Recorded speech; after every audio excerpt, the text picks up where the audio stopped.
बिस्मिल्लाहिर्रहमानिर्रहीम। प्यारे साथियों, अस्सलामु अलैकुम वरहमतुल्लाहि वबरकातुह। आज का वाक़या बहुत ही दिलचस्प होने वाला है।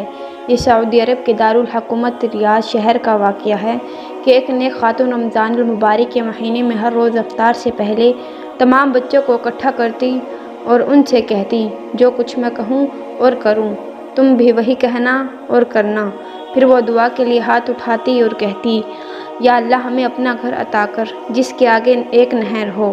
तमाम बच्चे भी हाथ उठाते और दुआ करते, या अल्लाह हमें अपना घर अता कर जिसके आगे नहर हो।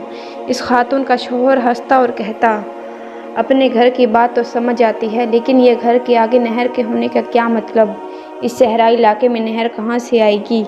बीवी उसे जवाब देती, आपको इससे क्या गर्ज? ये हमारा और अल्लाह ताला का मामला है, आप बीच में मत आइए। वो रब तो कहता है, मुझसे मांगो मैं अता करूँगा। हम तो जो जी में आएगा मांगेंगे और बार बार मांगेंगे। गर्ज वो इसी तरह बच्चों का इकट्ठा करती और ख़ुद भी दुआ करती और बच्चों से भी दुआ करवाती। रमज़ानुल मुबारक बीत गया। एक दिन उसके शौहर ने कहा, अब बताओ कहाँ है तुम्हारा अपना घर और कहाँ है वो नहर? खातून ने बड़े यकीन से जवाब दिया, अल्लाह ताला हमें अपना घर ज़रूर देगा, वो हमारी तमाम मुरादें पूरी करेगा। इससे अगला वाक़या वो खुद बयान करती है और कहती है कि मैं शवाल के 6 रोज़े रख और फारिग हुई थी कि एक रोज़ बड़ा अजीब वाक़या पेश आया। मेरे शौहर असर की नमाज़ पढ़ कर मस्जिद से निकल रहे थे कि रियाज के एक अमीर आदमी ने उनका रास्ता रोका और मेरे शौहर उन्हें जानते तक ना थे। उस आदमी ने उन्हें सलाम किया और कहा, मेरे पास एक घर है, आधे घर में तो मैं अपने वालिदैन के साथ रहता हूँ, घर का दूसरा हिस्सा खाली पड़ा है। अल्लाह ताला ने मुझे और मेरी औलाद को अपने फजलो करम से बहुत नवाजा है। हमें इस आधे घर की ज़रूरत नहीं है। हमें आज इस इरादे से घर से निकला था कि नमाज असर के बाद मस्जिद से निकलने वाले पहले आदमी को मैं वो आधा घर दे दूँगा। यूँ आपसे मुलाकात हुई तो गुजारिश है कि मेरा आधा घर हदियतन कबूल फरमा लें। बिला कीमत मकान लेते हुए हमें तरद्दुद हुआ।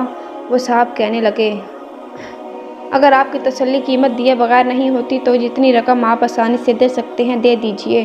खैर हमने कुछ अपने पास और कुछ इधर उधर से जो रकम इकट्ठी की वो कमो बेश 60,000 रियाल बन गई। वो रकम हमने उस आदमी के हवाले कर दी। अब हम उस आधे मकान के मालिक बन गए थे। मकान रियाज के एक मॉडर्न इलाके में वाक़या था। सच है, जो इंसान सच्चे दिल से अल्लाह ताला को पुकारता है, अल्लाह ताला उसकी पुकार ज़रूर सुनता है। लेकिन एक बात ने मुझे परेशान कर रखा था। मैंने अल्लाह ताला से जो घर मांगा था उसके आगे नहर होनी थी। मकान तो मिल गया पर उसके आगे नहर नहीं थी। मैंने एक आलिम दीन से पूछा कि अल्लाह ताला ने तो फरमाता है, मुझसे मांगो मैं तुम्हें अता करूँगा। मैंने अल्लाह ताला से नहर किनारे घर मांगा था, घर तो मिल गया, नहर नहीं मिली। इन आलिम दीन को मेरी दुआ और मेरी ईमान कबूलियत पर बड़ी हैरत हुई। उन्होंने दरियाफ्त किया, इस वक्त आपके घर के सामने क्या चीज़ है? मैंने कहा, इस वक्त हमारे घर के सामने एक खूबसूरत मस्जिद है। आलिम दीन मुस्कुराए और फरमाए, यही तो नहर है। फिर उन्होंने मुझसे ये हदीस मुबारक बयान की कि हदीस में नबी करीम सल्लल्लाहु अलैहि वसल्लम ने एक सहाबी से फरमाया कि आदमी के अगर नहर के किनारे हो और वो उसमें रोज़ाना 5 मरतबा गुस्ल करे तो क्या उसके बदन पर मैल कुचैल रहेगा? सहाबा इकराम ने फरमाया और जवाब दिया, नहीं या रसूलल्लाह, उसके बदन पर मैल कुचैल बाकी नहीं रहेगा। फरमाया, यही हाल 5 नमाज़ों का है, इनके ज़रिए अल्लाह ताला गुनाहों को मिटा डालता है। मेरी आँखों से खुशी और तशक्कर के आंसू रवां थे। मेरी आँखों से खुशी के आंसू आने लगे। बेशक मेरे रब ने नहर के सामने घर अता कर दिया था। सुबहान अल्लाहि व बिहम्दिही व सुबहान अल्लाहिल अज़ीम। अगर आज का वाक़या पसंद आए तो इस वीडियो को लाइक करें, शेयर करें।